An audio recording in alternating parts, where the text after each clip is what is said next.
This is Henry Migala with East County Magazine here with Mejgan Afshan, who's running for one of the two seats on the La Mesa City Council. Daughter of Afghan refugees, Mejgan has lived in La Mesa for over 30 years. She's the daughter of lifelong union members. Both her parents were lifelong union members. She's a lifelong Democrat and a civil rights leader. Welcome, Mejgan. Thank you so much. Thank you for having me, Henry. Thank you for making time to join us. So tell our viewers and our listeners, because this will be both on our website and on our radio station, tell our viewers and listeners a little bit about your background. How did you get here and what motivated you? What's your motivation for running for the city council? Sure, those are great questions. My name is Mejgan Afshan, as you mentioned, and I grew up here in La Mesa. I went to La Mesa Middle School. I went to Helix High School. I attended Grossmont College, where I was the speech and debate captain on the forensics team, and then transferred to San Francisco State University. I have had a long professional experience working in democratic politics as well as civil rights work, and that led me to become a civil rights activist and advocate. And in 2020, I was one of many legal observers that were present on the May 30th protest that unraveled here in La Mesa. And so I decided to, in that experience, I decided that it was important for me to get involved and to start participating in helping all of our community members from different backgrounds be able to reach and engage with their community representatives. You founded several organizations. You've been actively involved in your community.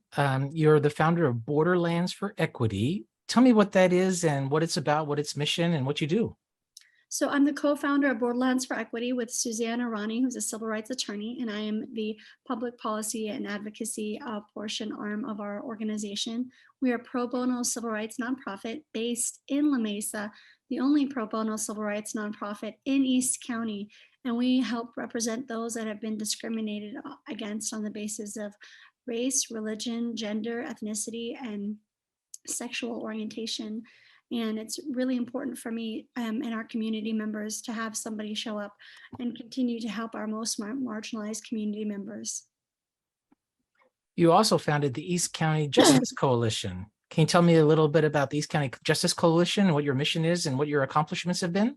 Yeah, so the East County Justice Coalition was born out of a need to address the bullying concerns and the bullying that was happening in East County that was being directed towards our brown and our Black and Muslim community members. There are so many refugees and immigrants and of course Black and brown community members that are continuing to be targeted by bullies in East County. And we found that to be able to push back against what's happening and making sure we show up with faith leaders and other organizational, any other organizations that can be able to show up and stand for against injustice. So are your programs in the schools? No, what we do is make sure to engage with folks when something's happened. We want to make sure that we engage with folks and they know there's someone that they can come to and share what has already happened and make sure we're advocating for them at whatever level that they have experienced that discrimination. Sometimes it's dealing with law enforcement, sometimes it's dealing with the school district, depending on the situation. We do what we think is appropriate. Good, thank you for that. I went through your website about your candidacy and I looked at some of your priorities for running for city council, including police reform, equitable housing, addressing the homelessness issue, and environmental justice. You mentioned that you were one of the observers at that May 30th event because you alluded to La Mesa experienced this social unrest and the riot and arson. As an observer, what do you see? What did you see as the underlying cause of that unrest? So the May 30th event happened during the pandemic in May 30th of 2020. And it was important to make sure what we saw was a lot of people that are disillusioned and disengaged from the community and lack the opportunity to be able to engage with their civic leaders and making sure that we're civically engaged with the process happening in our communities. Another issue that we faced was the targeting of young Black and Brown people who are in our communities. And again, when you have a lack of civic engagement, when you have a lack of opportunities for discussion and dialogue around the difficulties that our community members are facing, that will increase, unrest, that will increase that will affect our Black and Brown communities disproportionately. And it's important. Everybody needs to feel safe. All of us deserve to thrive and live in La Mesa and East County. And we deserve to have the opportunity to also feel like we're being protected and not targeted in our own communities. And so that is a integral piece of our community and an integral piece of our campaign, because we want to create a more equitable future together. And we think and we know that our equitable policy platform will help us achieve some of the inequities that we've been facing as a community. After the riots, we went into a 2-year lockdown as if everything was put on hold for a while. And now we're coming out of the pandemic. There was a lot of work done on the police department and police community relations and the oversight committee. Do you think the police department is reformed? If not, what else needs to be done? I think that the changes that have taken place are positive changes. Chief Sweeney has done a wonderful job hearing our community concerns out and addressing the changes that we've been requesting and engaging with the community in a meaningful and different ways. I also think it's important for us to continue to allow people to be civically engaged in La Mesa and participating on the police oversight board, because the police oversight board helps everybody in our community, including our police department, do the best that we can and be better.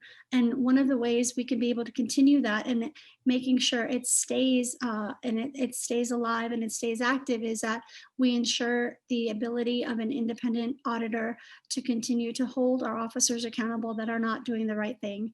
And we're not saying every officer is responsible for the bad actions of an individual that's acted out of protocol, but we need to make sure that those ways we can be able to hold accountable and really all of our law enforcement accountable is really important, because we want everybody in the community to stay safe, and we want to make sure that we address the community safety as a whole. And that's the only way that could happen is when we make sure that we can show up and we continue to have a community engagement with the police oversight board and continue support of it, and as well as making sure we have an independent auditor to hold those folks that are not acting within their protocol and their procedures accountable for their actions. We're all coming out of this pandemic after being closed down for a couple of years. It's almost as if we're rebuilding the pieces that define our community.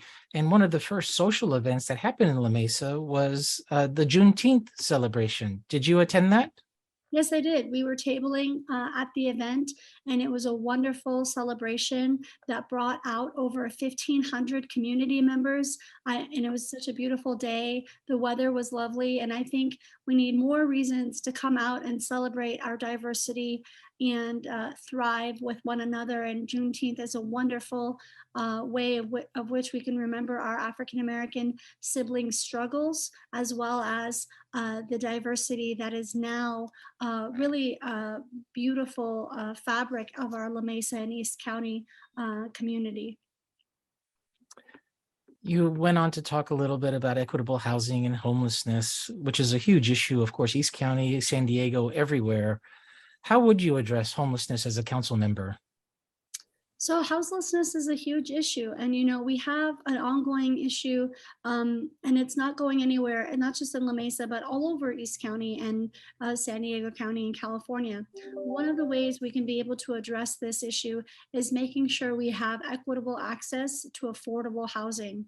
No matter how many buildings you build, if you do not have equitable housing access, how are people that are making less than 80,000 or 75,000 able to, get into these places and make sure we secure housing for them, and that we don't create a bigger problem with creating more houselessness in our community? And also making sure that we expand programs like the home program that exists here in La Mesa and was begun here in La Mesa as a as a pilot program to make sure we're expanding mental health resources and facilities, use resources for the people who are suffering the most and that are marginalized in our community. And eventually, we need to be able to make sure we have some type of shelter for our houseless community so they can get off the streets, and we can make sure that they are not harmful towards themselves or to anybody else. Because as we learned in the pandemic, the pandemic showed us that you don't have to have had COVID to be affected by it. So making sure you're taking care of your neighbors and making sure that there's folks on the street that get the resources that they need is a critical piece of making sure we improve the quality of life for everybody in La Mesa. And that's why we want to be able to make sure to support this equitable policy platform so that we can help all aspects of those marginalized in our community. Many people talk about one of the answers for homelessness is building more houses. And I think I even read today that the county approved 10,000 more units. So what's your view on the appropriate scale, height, and density for housing projects in La Mesa? I mean, should we be able to go to high-rise apartments and high-rise low-income housing, or what's your view on scale, height, and density of housing? So regardless of how people view housing, we have an issue across the state and not just in La Mesa. We have way more people than there is places for them to live. And that's not just a problem in La Mesa, that's a everybody that is living issue. And we're not going to address that problem by, pushing everybody out until they all live in Arizona. That just doesn't work. As a community that continues to grow, create families and expand, we want our community members to stay in La Mesa. And that requires us building new homes. We already have 7 to 8 developments underway in La Mesa. And so we know that those developments are going to be able to at least ease a little bit of the pressure that's happening here in our corner of the county. But more importantly, it's not enough. We have to be able to build more housing and making sure that we are able to keep the integrity of La Mesa and at the same time making sure we place these homes and these developments in areas that can withstand the size that they have.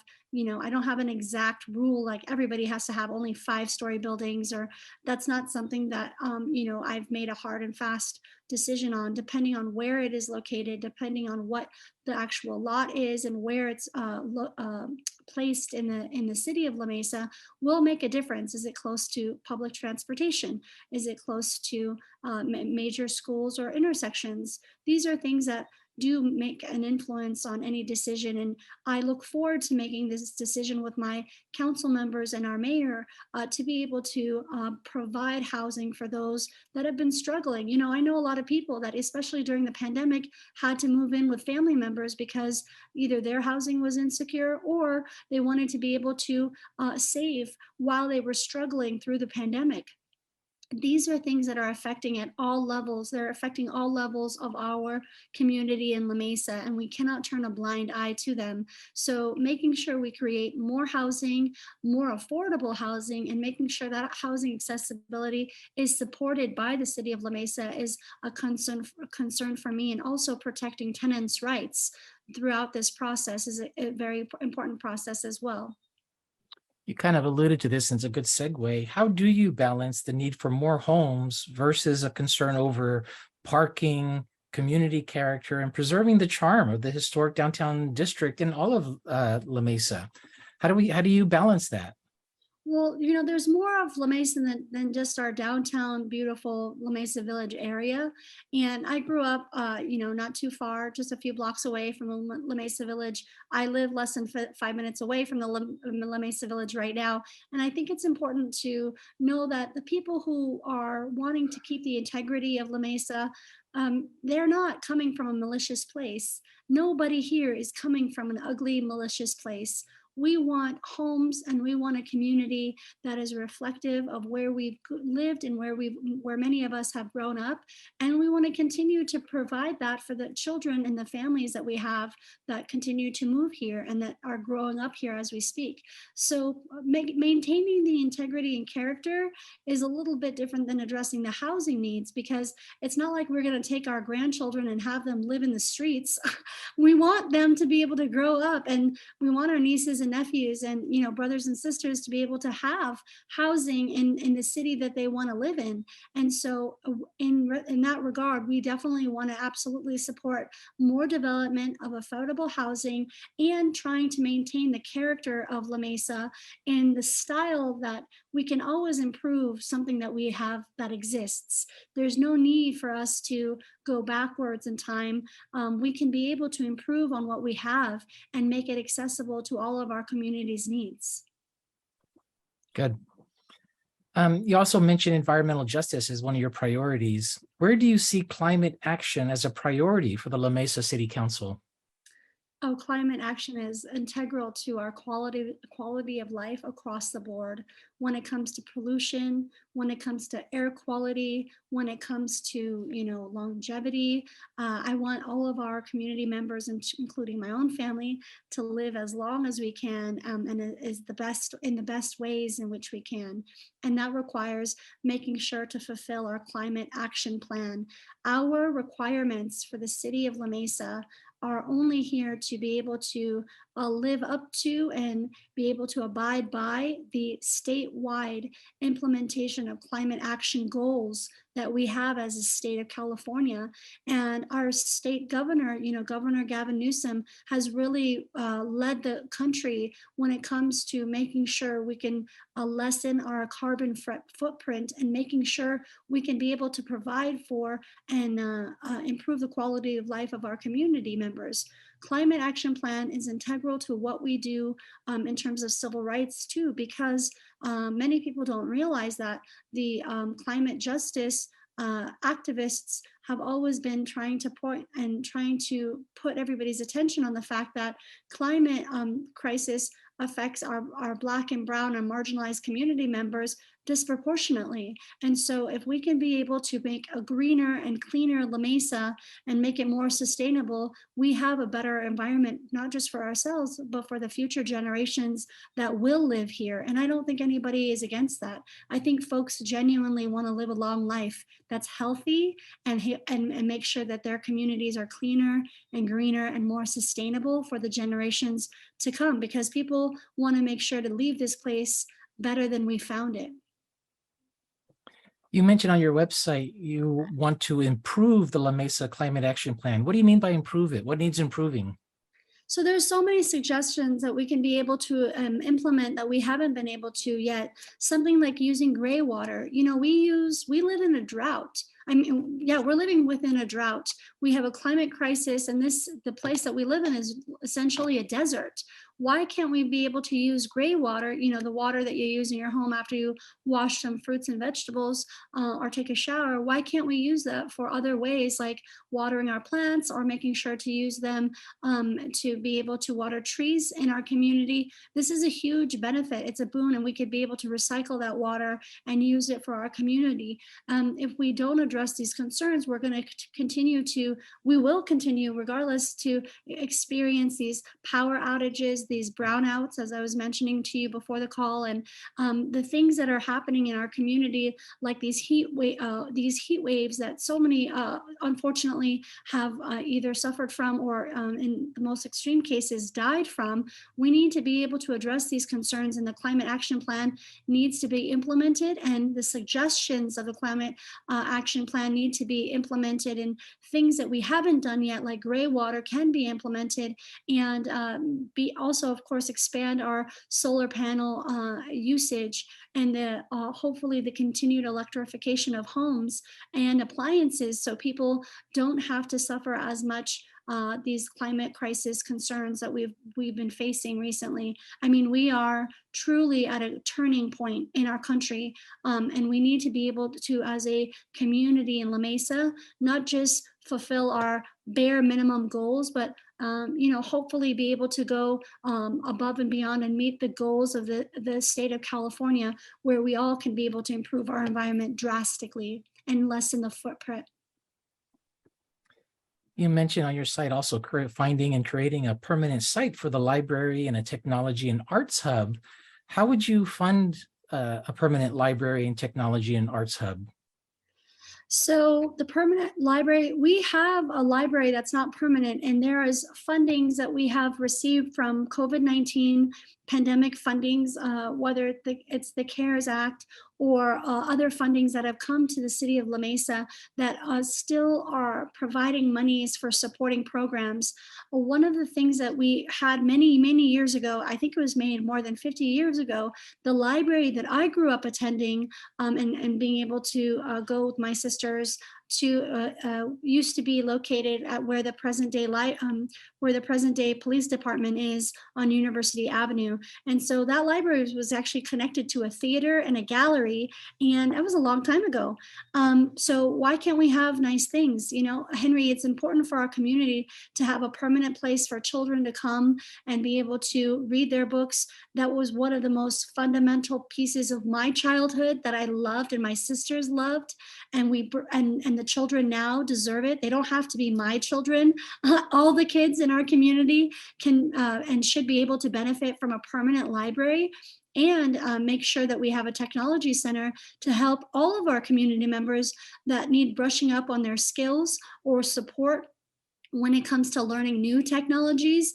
And it will be such a blessing for all of our community members to connect with at that level. And I think that the monies that have been set aside for, supporting businesses and supporting our arts programs should be also used towards making sure we have a permanent library located here in La Mesa, in the heart of La Mesa, and make it central for all our folks to be able to attend and to utilize, because our community deserves a public permanent library and deserves a technology center. There is no technology center that is available in this way anywhere in East County, if you can believe that. And it is outrageous. Maybe there are some schools like Grossmont College or maybe connected to Cuyamaca College that have a technology center, but that's not a dedicated space for our regular citizens that are not community college students. So we want to make sure to make these things accessible and available to our community members and residents. We're getting close to our time. Is there anything that we didn't talk about that you would like the residents of La Mesa to know about you and your campaign? Yes, I just want to say thank you so much for having me again. And, this is a very critical moment for our community and making sure we create an equitable future together. Our equitable policy platform was created with not just our community members that are alive now, but for our community members who have been yet to be born. There are so many people and so many families here that have yet to be able to engage in meaningful ways with our city. And I truly believe when we increase engagement and civic opportunities, we also are able to create a more equitable life and improve our quality of life across the board. And I can't do that by myself. So I would love the support of our community members. And if you would like to be able to support our campaign, please visit our website at www.votemejgan.com or follow us on social media on Facebook as well as Instagram. And please feel free to donate to our campaign. And I just got a call before, not a call, I just got an email before I got on the call with you today from Congresswoman Sarah Jacobs that just endorsed our campaign. And so I'm so thankful to her, as well as, of course, Supervisor Nathan Fletcher and Council Member Sean Elu Rivera and Council Member Jack Shu for endorsing our campaign and really believing in our purpose and our campaign and what we can achieve in the coming election and hopefully the next 4 years. You kind of took away a couple of my last questions. I was going to ask you if there are any most significant endorsements you wanted to highlight to share with people. I can read your mind, Henry. That's good. No, So I don't know, in addition to those that you mentioned from Sarah Jacobs and Councilman Shu, are there other endorsements? Anything else you want to share? We've also been endorsed by Supervisor Nora Vargas, as well as a council member from Lemon Grove, Jennifer Mendoza, and Commander, and also former candidate Dave Myers. And I'm so thankful to all the folks that have endorsed our campaign and that continue to show up for our campaign and truly believe in the work that we do. And most importantly, we've also been endorsed by the San Diego County Democratic Party, as well as the San Diego County Labor Council and Unite Here and IBEW 569. So thank you to them, as well as the San Diego Women's Democratic Club, for their endorsement of our campaign and their belief in us. I know you mentioned it already, but I want to give you one last chance. So if people wanted to find out more about you or volunteer for your candidacy or donate, can you share with people how they can find out more or do more? Absolutely. As I said, please visit us at votemejgan.com. It's www.votemejgan.com. And it's exactly the same handle for Facebook and Instagram. Just visit us on Vote Mejgan. And we would love to be able to have your support, whether it be volunteering to canvass, to phone bank, or to donate. We would love your support and be able to see you out here helping us create a more equitable future together. Mejgan, you've been very gracious with your time. Thank you for making time for us. Thank you for spending the afternoon and sharing your thoughts and visions. Thank you for your interest in public service. And good luck, and we'll see you. Maybe we'll talk to you again after the election. Thank you so much. I appreciate you, Henry, and I thank you to East County Magazine for having me and our candidates in this race. It's critical that everybody votes. And before I go, I just want to make sure that everybody knows we have our mail-in ballots that should be arriving by October 10th. And make sure to make your vote. And there's 2 seats available. Please vote our Democratic slate. Thank you so much. Thank you, Mejgan.